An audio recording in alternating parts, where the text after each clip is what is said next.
this is Dan Farisi, Group Editor, Commercial and Security with Emerald here at the HDBaseT Alliance booth at ISE 2024. Once again, delivering thought leadership panels on the most impactful and trending topics in the industry today. One of those is the coming together of the commercial AV world and the broadcast world technologically and in terms of standards. So we brought together a fantastic panel here to comment on those issues.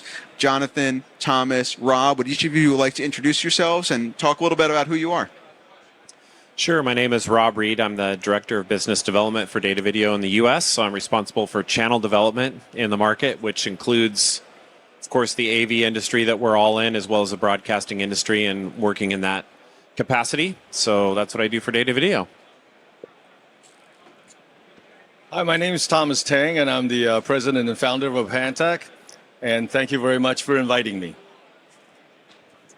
Hello, I'm Jonathan Regalado-Hawkey and the Business Development Director for Valens Semiconductor, who are one of the inventors of HDBaseT technology and founding member. And happy to be here. So as I said at the outset, it does seem like the worlds of commercial AV and broadcast are coming together in a significant way. You're hearing a lot more about these worlds not being so much siloed, but you look at Infocom, for example, and the NAB show, they're starting to look a lot more like each other than separate entirely things. What is driving together broadcast and commercial AV? If you agree that they're coming together, what are the driving forces powering that train? I think what's driving them together is that you have the same challenges. Is how do you move the video in without any latency, without any sort of form of compression before they're basically being distributed around, whether it's a smaller or larger room.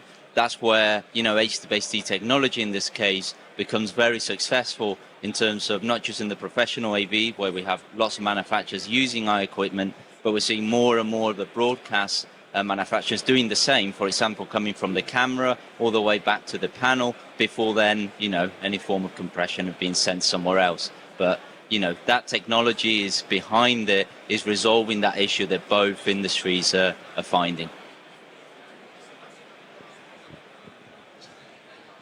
So Pantech started out as solely in the broadcast industry. And the last 5 to 6 years, we now do quite a bit of Pro AV, but majority of our Pro AV customers came from the broadcasters. So that's been very interesting to us because you now need control, configuration, and you need monitoring. And there's a lot of event spaces now are run more like a television station. So you have these event spaces that people rent. They're more like studios, and there's really a large master control, you can say. But instead of camera signals, all these other signals that comes in, you're now managing a bunch of computers. But in order for these computers to be monitored and produced into a program, they're now converted into SDI or 12G SDI. So now you have a multi-viewer wall that you can see. You can view all the computers like a master control. You have KVM over IP, who controls all these signals that are coming in. And of course, in each one of the rooms, they're produced like a television program, and there's production switchers in there that actually does the production itself. So what you said is no longer a silo of broadcast and AV. It's really, really coming together.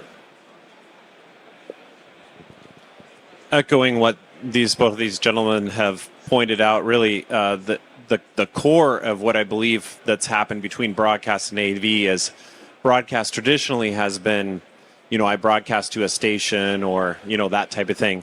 With the advent of streaming, content delivery is not only through a traditional, let's say, like broadcast channel, but it's now being broadcast through YouTube or Facebook.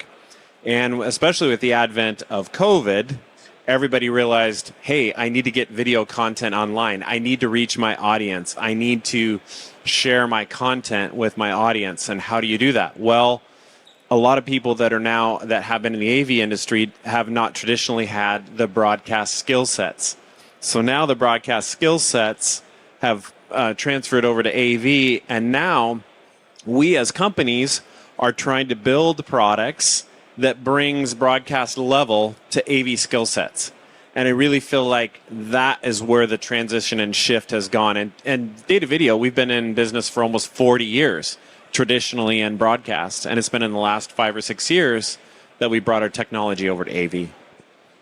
So you mentioned content delivery, Rob. That means we're talking about signal transport, which means we're talking about HDBaseT. I'd like to know how HDBaseT is playing a leading role or a pivotal role or a critical role in this knocking down of the silos between commercial AV and broadcast, how it's facilitating this coming together.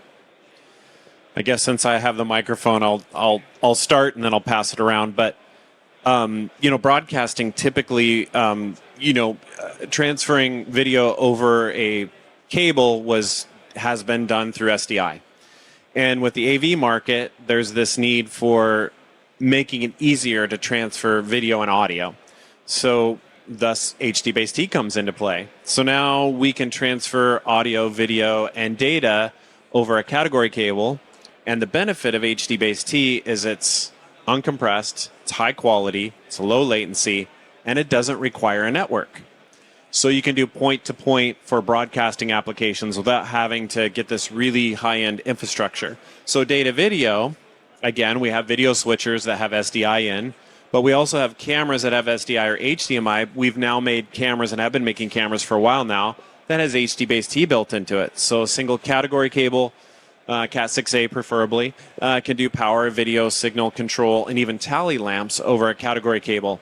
We have a receiver box now, a 4-channel receiver box that can take the HDBaseT in, convert to SDI, so you just plug a short SDI cable into your switcher, and it also converts to HDMI, so now I can ISO record my cameras and my video signals. So that's how we've kind of merged broadcasting and AV together in that particular application. So that's how we use it in data video. So how we got into HDBaseT, we were actually, I can't even remember how long ago. It's got to be more than 10 years ago we started adapting to HDBaseT. Because as a multi-viewer manufacturer, everything in a television station that was sitting in a control room, that we always had to get that source, that multi-viewer into the studio, into the control room. So what we had to do is we had to find a reliable and an expensive way, without using lots of fiber and lots of converter, to take that all the way from the equipment room to the control room. That's how we first started. Then we realized with the new HDBaseT 3, really the USB functionality has really taken to the next level. So the USB 2.0, what we did is we started building secure KVMs. And the next thing we did is that we started building them in open gear frames. So now we can fit 20 of these HDBaseT transmitter or receiver in a 2-rack unit. By doing that, it really opened up, because it's secure, so it opened up KVM, it opened up a lot of military facilities to allow us to transport secure signals over Cat cables. I really don't have much to add after these gentlemen pretty much said what I was going to say, but I would pinpoint the KVM application is crucial. The fact that you can now transfer the USB 2 alongside with the uncompressed video means that you can control those devices remotely. It's a plug and play system, which means that it's very easy to install, and once it's in the control room, then you can do your conversions and send it to the different other places as well. So it really simplifies that initial connection to get it back to the control room. So a number of our panel discussions here at the HDBaseT booth have been about worlds coming together. We did a resi-mercial panel about residential and commercial coming together. Now we're talking about broadcast and commercial AV coming together in some kind of a knocking down silos way. What would you say would be the most transformative thing that could be done, or change that could be made, or trend that could be leaned into that would even further power this broadcast and AV worlds coming together trend? Is there something that's holding it back from reaching full maturation? Is there something that could be done that would even push it further down the line, so to speak? Maybe slightly biased, because we just announced HDBaseT USB 3 interaction. So maybe one of the limitation factors previously was that you were able to transmit only USB 2. We had been getting feedback about how do I extend higher data rate, over USB. So HDBaseT USB 3, which was just announced, is one of those mitigation factors or limiting factors up till now. I think there's also been a lot of progress from the field in making actually different conversion boxes according to the different needs. It's not just about HDBaseT, but also, there are some IP solutions out there in the market, and how those talk to each other. I've seen a lot from the field enabling that, and it's not one shoe fits all, but actually, I think proud of the market doing, these products. They are able to talk to each other is what I'm getting up to. I think the USB conversation is very interesting. It is something that has always been a challenge. With USB 3 coming, and also with HDBaseT 3, we kind of broke that barrier, which allows us to do a lot of things, not just on the KVM side, also on the educational side. And so, for example, Apantec makes an SDM module that's based on the HDBaseT 3. That right now here we're demonstrating it in a NEC display that has an SDM slot. By doing that, we're now passing USB 2.0 into the panel and allowing it to be used as a whiteboard. So that has really broken a lot of barrier, because you now have a single card that slides into a display that could pass high-speed USB data. And of course, with USB 3 coming, I'm really looking forward to get some of those chipsets to work on some new products.